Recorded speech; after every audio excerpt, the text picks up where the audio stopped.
आ गई बड़ी खुशखबरी, डीए के बाद अब इन भत्तों में बढ़ोतरी। भारत सरकार के द्वारा केंद्रीय कर्मचारियों के महंगाई भत्ते में वृद्धि की गई थी और महंगाई भत्ते में वृद्धि हो जाने के बाद केंद्रीय कर्मचारियों को आशा है कि उन्हें अन्य भत्तों में भी वृद्धि देखने को मिलेगी और वर्तमान में इसी को लेकर अनेक तरह की सवाल सामने आ रहे हैं। यदि आप भी सरकारी कर्मचारी हैं, तो निश्चित ही आपको भी महंगाई भत्ता का लाभ प्रदान किया जा रहा होगा। पिछली बार जब महंगाई भत्ते में बढ़ोतरी की गई थी तो तब महंगाई भत्ता 50% का था एवं उसके बाद में अनेक भत्ते में भी बढ़ोतरी सरकार के द्वारा की गई थी। महंगाई भत्ता बढ़ाने के कारण सरकार के केंद्रीय कर्मचारियों के वेतन में भी इजाफा हुआ था। चूंकि पिछली बार महंगाई भत्ता वृद्धि करने के बाद अन्य भत्ते भी बढ़ाए गए थे, तो अब सभी को यही इंतजार है कि क्या इस बार भी महंगाई भत्ता के साथ साथ अन्य भत्तों में वृद्धि की जाएगी। 7वां वेतन आयोग के बाद हाल ही में केंद्रीय कर्मचारियों के महंगाई भत्ते में वृद्धि देखने को मिली है, जिसके अंतर्गत सरकार के द्वारा महंगाई भत्ते में 3% की वृद्धि की गई है और केंद्रीय कर्मचारियों का महंगाई भत्ते का आंकड़ा 50% से बढ़कर 53% हो गया है और अब सभी कर्मचारियों को अधिक वेतन प्राप्त होगा। अब सभी कर्मचारियों को यह देखना बाकी रह गया है कि सरकार के द्वारा अन्य भत्तों में भी वृद्धि करती है या नहीं, और हम इस आर्टिकल में इसी से संबंधित चर्चा करने वाले हैं, तो आप इसकी जानकारी हेतु आर्टिकल में हमारे साथ में अंत तक जुड़े रहे और सभी जानकारी प्राप्त कर ले। 7वां वेतन लागू की जानकारी। भारत सरकार के पूर्व प्रधानमंत्री डॉ मनमोहन सिंह के द्वारा 7वां वेतन आयोग लागू किया गया था, जिसे 2014 में लागू किया गया था। हालांकि 7वें वेतन आयोग का गठन वर्ष 2016 में किया गया और इसे लागू होने के बाद बहुत समय बीत चुका है और अब कर्मचारियों को 8वें वेतन आयोग को गठित करने को लेकर मांग की जा रही है। महंगाई भत्ते में वृद्धि का कारण। आप सभी को बता दें कि हाल ही में 7वें वेतन आयोग की ओर से सिफारिश की गई है कि महंगाई भत्ता 50% से अधिक हो जाने के बाद हाउस रेंट अलाउंस अर्थात HRA के साथ साथ अनेक भत्तों में भी बढ़ोतरी की जाए और इन्हीं सिफारिश को देखते हुए सरकार के द्वारा अलग अलग विभागों के भत्तों में वृद्धि की गई है, जिसके अंतर्गत education allowance, house rent allowance, special allowance जैसे भत्ते शामिल है। HRA के अलावा क्या अन्य भत्ते में भी वृद्धि देखने को मिलेगी, इसको लेकर एक्सपर्ट का कहना है कि इस बार भी अन्य भत्तों में वृद्धि देखी जा सकती है। सरकार के द्वारा बिना किसी नीति और आधिकारिक अधिसूचना के बिना भारत में HRA एवं अन्य बातों में संशोधन नहीं किया जाएगा, भले महंगाई भत्ता 53% हो जाए। बेसिक सैलरी में DA मर्ज। हाल ही में कुछ ऐसे सवाल भी उठ रहे हैं कि क्या बेसिक सैलरी में DA को मर्ज किया जाएगा या नहीं, तो इसको लेकर कुछ एक्सपर्ट्स के द्वारा जवाब भी दिया गया है, जिसके अंतर्गत उनका कहना है कि बढ़ाया गया महंगाई भत्ता केंद्र के कर्मचारियों के बेसिक सैलरी में शामिल नहीं किया जाएगा। साल में 2 बार बढ़ाया जाता है DA।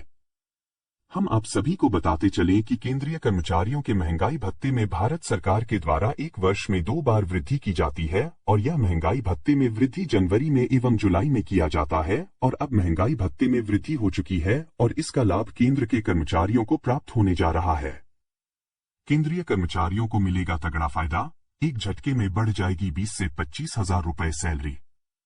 कैबिनेट की बैठक के बाद वित्त मंत्रालय ने केंद्रीय कर्मचारियों के महंगाई भत्ते में 3% की बढ़ोतरी घोषित की, जो 50% से 53% हो गया है।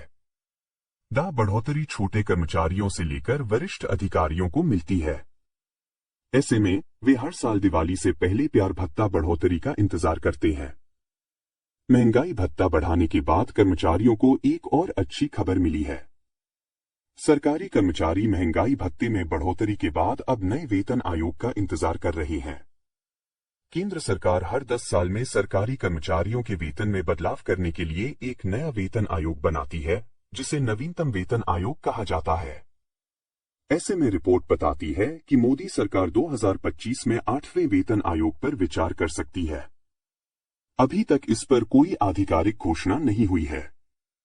नए वेतन आयोग के आने से कर्मचारियों के वेतन और भत्तों में सुधार हो सकता है, जिससे उनका आर्थिक लाभ बढ़ेगा। यह आयोग लागू होने पर लाखों सरकारी कर्मचारियों और पेंशनभोगियों की सैलरी में भारी वृद्धि होगी। सरकार ने फिलहाल कोई जानकारी नहीं दी है।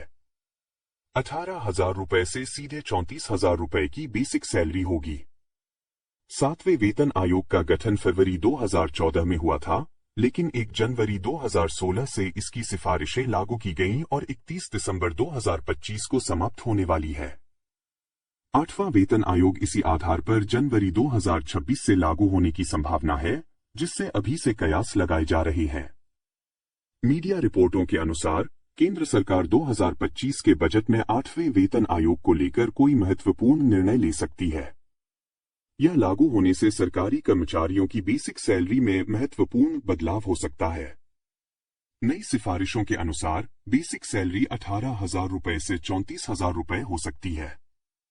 वेतन आयोग एक विशेष समिति है जो भारत सरकार द्वारा गठित है। इसका काम केंद्रीय सरकारी कर्मचारियों और पेंशनभोगियों के वेतन, भत्तों और पेंशन की समीक्षा करना है और आवश्यक बदलाव की सिफारिश करना है। अब तक सरकार हर 10 साल में एक नया वेतन आयोग बनाती है। अगला वेतन आयोग 2026 में लागू होने की उम्मीद है। इसकी तैयारी करने का विचार 2025 में शुरू हो सकता है। नए वेतन आयोग में कर्मचारियों के वेतन और पेंशन को महंगाई और अन्य आर्थिक मानकों के अनुसार संशोधित किया जाता है, ताकि उनकी आय वर्तमान आर्थिक हालात के हिसाब से संतुलित रह सके। इससे महंगाई बढ़ने पर सरकारी कर्मचारियों की क्रय शक्ति प्रभावित नहीं होती। 7वें वेतन आयोग के लागू होने पर कई बदलाव होने की उम्मीद है, जिसमें सबसे महत्वपूर्ण फिटमेंट फैक्टर का संशोधन होगा।